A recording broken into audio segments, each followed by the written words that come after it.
മാന്യ പ്രേക്ഷകർക്ക് നമസ്കാരം. നിങ്ങളേവരെയും എവരിത്തിങ് ഹാപ്പിനെസ് ചാനലിലേക്ക് സ്വാഗതം ചെയ്യുന്നു. സുഹൃത്തുക്കളെ, ഈ കഴിഞ്ഞ കേരള അസംബ്ലി തിരഞ്ഞെടുപ്പിൽ 102 സീറ്റുമായി കോൺഗ്രസ് മഹാഭൂരിപക്ഷത്തോടെ ചരിത്രത്തിലെ ഏറ്റവും വലിയൊരു വിജയവുമായി മുന്നിട്ട് വന്നത് നമുക്ക് ഏവർക്കും സന്തോഷം നൽകുന്ന ഒരു കാര്യമാണ്. ജനാധിപത്യ പ്രക്രിയയിൽ സെക്കുലറിസം, മതനിരപേക്ഷതയ്ക്ക് പ്രാമുഖ്യം കൊടുത്തുകൊണ്ട് മതപരമായും മറ്റുള്ള ജനങ്ങളെ വിഘടിപ്പിക്കാതെ രാജ്യസ്നേഹത്തിനും ജനസ്നേഹത്തിനും ജനനന്മയ്ക്കും മാനവികതയും ഉയർത്തിപ്പിടിച്ചുകൊണ്ട് കോൺഗ്രസ് മുന്നണി UDF മുന്നണി നേടിയ ഈ നേട്ടം വളരെ ആഹ്ലാദപൂർവമാണ്. ജനങ്ങൾ ആശ്വസിക്കുകയാണ്. പക്ഷേ സുഹൃത്തുക്കളെ, ഇപ്പോൾ ഇവിടെ കാണുന്നത് ഈ ഇത്രയും മജോറിറ്റിയിൽ ഈ government UDF government Congress lead ചെയ്യുന്ന ഈ ഗവൺമെൻറ് ജയിച്ചു വന്നിട്ടും മുഖ്യമന്ത്രി സ്ഥാനത്തിനും വേണ്ടി കടിപിടി കൂടുന്നു. സുഹൃത്തുക്കളെ, ഈ തെരഞ്ഞെടുപ്പിൽ ഒരു കാര്യം വളരെ ഉറപ്പാണ്. എന്താണെന്ന് ചോദിച്ചു കഴിഞ്ഞാൽ, ജനം ദുർഭരണത്തിനെതിരായിട്ടാണ് വിധി എഴുതിയത്. LDF ഗവൺമെൻറ്റിൻ്റെ അഴിമതി നിറഞ്ഞ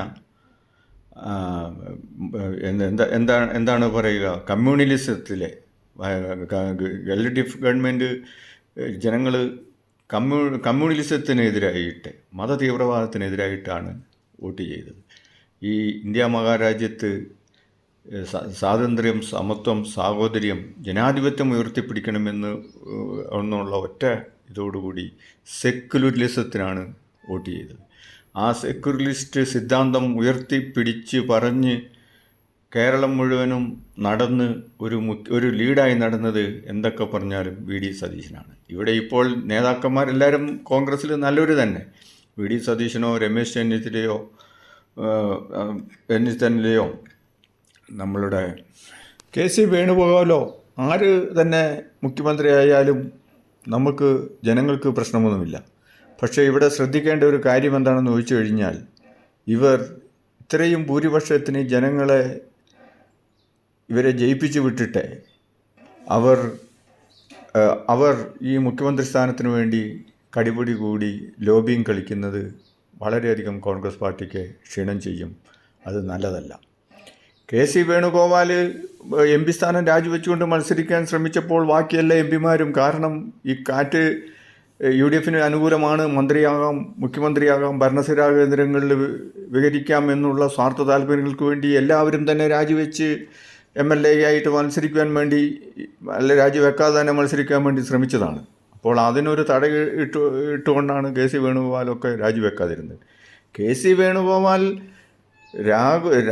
രാഹുൽജിയുടെ PA ആണ്, ഏറ്റവും അടുത്ത സുഹൃത്താണ്. അത് ഹൈക്കമാൻഡിൻ്റെ ഭാഗമാണ്. അല്ലാതെ ഇവിടെ കേരളത്തിൽ വന്ന് മുഖ്യമന്ത്രി കളിക്കേണ്ട ആളല്ല. അത് ഓൾ ഇന്ത്യ തലത്തിലുള്ള അമിത്ഷാ പോലെയുള്ള നേതാവാണ്.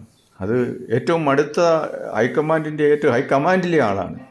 അപ്പോൾ KC വേണുഗോപാൽ ഇങ്ങനെ പല പ്രാവശ്യം തന്നെ അദ്ദേഹം ഇൻഡിക്കേറ്റ് ചെയ്തിരുന്നു, ഞാൻ മുഖ്യമന്ത്രിയായിട്ട് വരുന്നില്ല. പിന്നെ ഈ ജനവികാരം മാനിക്കണം. ജനവികാരം മാനിച്ച് മാത്രമേ മുന്നോട്ട് പോവുകയുള്ളൂ. ഇപ്പോൾ ജനവികാരം മാനിക്കാതെ എവിടുന്നെങ്കിലും താല്പര്യമില്ലാതെ ഇറങ്ങി വന്നു കഴിഞ്ഞാൽ ഉപതെരഞ്ഞെടുപ്പിൽ തീർച്ചയായിട്ടും തോൽപ്പിക്കപ്പെടും. അതോടൊപ്പം തന്നെ ജനങ്ങൾ എതിരാകും. ഈ ശക്തനായൊരു മുഖ്യമന്ത്രി വന്ന് ഈ ഇടതുപക്ഷ ദുർഭരണത്തിൻ്റെ അയ്യപ്പ കൊള്ളയും അതേപോലെ തന്നെയുള്ള ഊരാളുങ്ക് സൊസൈറ്റിയുടെ കളവും, അതേപോലെ കളവിൻ്റെ പരമ്പരകൾ അന്വേഷിച്ച് ഇവരെയൊക്കെ തുറുങ്കിലടക്കി ഇവരെ പറ്റിയൊക്കെ അന്വേഷണം നടത്തുന്നതിന് വേണ്ടി ജനങ്ങൾ കാത്തിരിക്കുകയാണ്. ഇവരിവിടെ തമ്മിത്തല്ലി സ്വന്തം ഇച്ഛയ്ക്ക് വേണ്ടിയിട്ട്, സ്വയരക്ഷയ്ക്ക് വേണ്ടിയിട്ട് ഉള്ള പ്രവർത്തനം കാണുമ്പോൾ ആളുകൾ ചിരിക്കും. അതിനാൽ സുഹൃത്തുക്കളെ, ഈ വിവരങ്ങളൊക്കെ ഓൾറെഡി തന്നെ ഇമെയിലും അല്ലാണ്ടുമൊക്കെ മനസ്സിലായിട്ടുണ്ട്. അതോടൊപ്പം തന്നെ ഏറ്റവും കൂടുതൽ ഭൂരിപക്ഷത്തിന് ജയിച്ചത് ഇവിടെ കുഞ്ഞാലിക്കുട്ടി സാഹിബാണ്. എന്തൊക്കെ പറഞ്ഞാലും നമുക്ക് മതനിരപേക്ഷതയും സെക്യുലറിസമാണ് വലുത്. അതേപോലെ എല്ലാ മുസ്ലിം ലീഗ് മന്ത്രിമാരും അങ്ങനെ ഘടകകക്ഷികളുടെയും കൂടെ അഭിപ്രായം ഏറ്റെടുത്തുകൊണ്ട് ശക്തമായ ഒരു തീരുമാനം ഹൈക്കമാൻഡ് ബുദ്ധിപൂർവം നടത്തുമെന്ന് നമ്മൾക്ക് വിചാരിക്കാം. അല്ലെങ്കിൽ എന്താ സംഭവിക്കുക എന്ന് ചോദിച്ചു കഴിഞ്ഞാൽ, ഉള്ള മജോറിറ്റിയും കൂടെ പോവും, ഉപ ഇലക്ഷനുകളിലൊക്കെ തോൽക്കപ്പെടും. ഭരിക്കുവാൻ സാധിക്കില്ല. ഇത് നമ്മുടെ നേതാക്കൾ മനസ്സിലാക്കണം. അതോടൊപ്പം തന്നെ ഇപ്പോൾ നമ്മളുടെ മറ്റുള്ള സ്റ്റേറ്റുകളിൽ കണ്ടു, ഇവിടെ അതായത് വർഗാധിപത്യ ഫാസിസത്തിനെതിരെയാണ് പോരാടേണ്ടത്. അതാണ് വി ഡി സതീശൻ്റെ ശക്തമായ സെക്കുലറിസ്റ്റിക് വേയിലുള്ള ടോക്കിങ്ങും ലീഡർഷിപ്പും നമ്മൾ അപ്രിഷ്യേറ്റ് ചെയ്യേണ്ടതാണ്. അതിനാൽ ജനാഭിലാഷം മാനിച്ച്, അല്ലാണ്ട് MLA-മാർ പിണ്ടികൾ പണം കൊടുത്തു അല്ലെങ്കിൽ അധികാരത്തിൽ നിലനിൽക്കാൻ വേണ്ടിയിട്ടുള്ള പെട്ടി തൂക്കികളായിക്കൊണ്ടിട്ടുള്ള, ഇവിടെ പാർട്ടിയുടെ ബേസിൽ ആരെ നിർത്തിയാലും ആ ബേസിൽ ജയിക്കും. അതാണ് മുസ്ലിം ലീഗിൽ കണ്ടത്. അതേപോലെ തന്നെയാണ് BJP-യിലും. പാർട്ടിയാണ് വലുത്, അല്ല വ്യക്തികളല്ല വലുത്. അതിപ്പോൾ നമ്മുടെ ഉമ്മൻചാണ്ടിയും അതേപോലെ AK ആൻ്റണിജിയും ഒക്കെ ഇതൊക്കെ കാണിച്ചു തന്നിട്ടുണ്ട്. അതേപോലെ പാർട്ടിയാണ് വലുത്. ഇപ്പോൾ പാർട്ടിയില്ലാതെ ഒറ്റയ്ക്ക് നിന്ന് കഴിഞ്ഞാൽ എത്ര പേര് ജയിക്കുമെന്ന് കണ്ടു. ഇത് നമ്മൾ EM ശ്രീധരൻ്റെ കാര്യത്തിൽ കണ്ടു, പാലക്കാട് കണ്ടു. ഒരു വ്യക്തിപ്രഭാവത്തിനൊക്കെ കുറച്ച് ഒരു പരിധിയേ ഉള്ളൂ. എങ്കിലും ജനങ്ങളുടെ ഇതറിഞ്ഞ്, ജനാഭിലാഷം അറിഞ്ഞ് ജനകീയ മുഖ്യമന്ത്രിയാണ് നമ്മൾക്ക് വേണ്ടത്. അതിനുവേണ്ടി കോൺഗ്രസ് ഹൈക്കമാൻഡ് ബുദ്ധിപൂർവ്വം പ്രവർത്തിക്കുമെന്ന് നമുക്ക് വിചാരിക്കാം. അതോടൊപ്പം സുഹൃത്തുക്കളെ, കേരളത്തിലെ ഇലക്ഷനിൽ ഇപ്പോൾ കോൺഗ്രസ് അല്ലെങ്കിൽ UDF ഗവൺമെൻറ് ഇത്രയധികം ഭൂരിപക്ഷം നേടിയത് ഇത് കോൺഗ്രസിൻ്റെ വോട്ട് കൊണ്ട് മാത്രമല്ല.